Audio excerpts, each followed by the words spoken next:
అనకాపల్లి జిల్లా GMK TV dump యార్డ్పై special focus.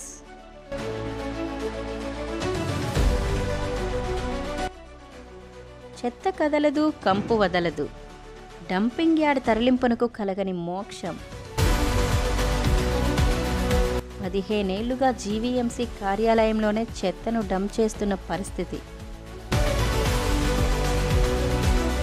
భరించలేని దుర్వాసనతో పట్టణ ప్రజలు అవస్థలు పాలవుతున్నారు.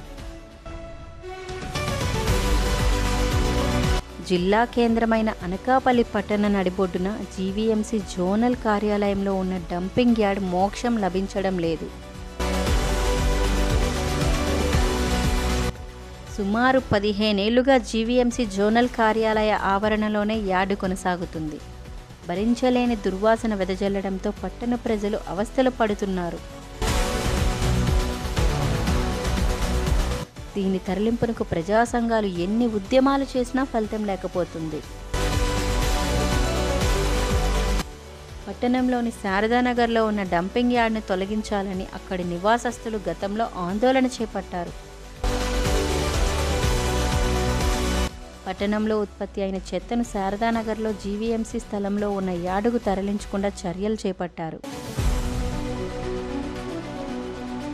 పలు ప్రాంతాల్లో డంపింగ్ యార్డ్ ఏర్పాటులకు అధికారులు చర్యలు తీసుకున్నప్పటికీ ఆయా ప్రాంతాల నుంచి వ్యతిరేకత వ్యక్తం కావడంతో జోనల్ కార్యాలయంలో ఉన్న ఖాళీ ప్రదేశంలో వేసి విశాఖకు తరలిస్తూ వస్తున్నారు.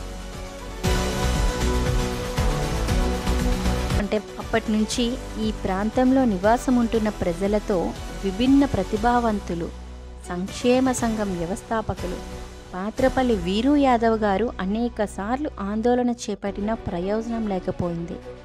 గత 15 ఏళ్లుగా చర్యలు శూన్యంగా కనిపిస్తున్నాయి. కంపోస్ట్ యార్డుకు ఆనుకొని అనేక నివాస గృహాలు, జీవీఎంసీ ప్రధాన ఉన్నత పాఠశాల ఉన్నాయి. వర్షాలు పడినప్పుడు, ఎండలు కాసినప్పుడు దుర్వాసనలతో వీరంతా అవస్థలు పడుతూ వస్తున్నారు. అనకాపల్లి పట్టణంలో రోజుకు 80 నుంచి 90 టన్నుల వరకు చెత్త ఉత్పత్తి అవుతుందని శానిటేషన్ విభాగం అధికారులు చెబుతున్నారు. నుంచి చెత్తను పూర్తి స్థాయిలో తొలగించకపోవడం వల్ల ఎప్పటికప్పుడు జోనల్ కార్యాలయ ఆవరణలో చెత్త కుప్పలు పెద్ద ఎత్తున దర్శనమిస్తున్నాయి.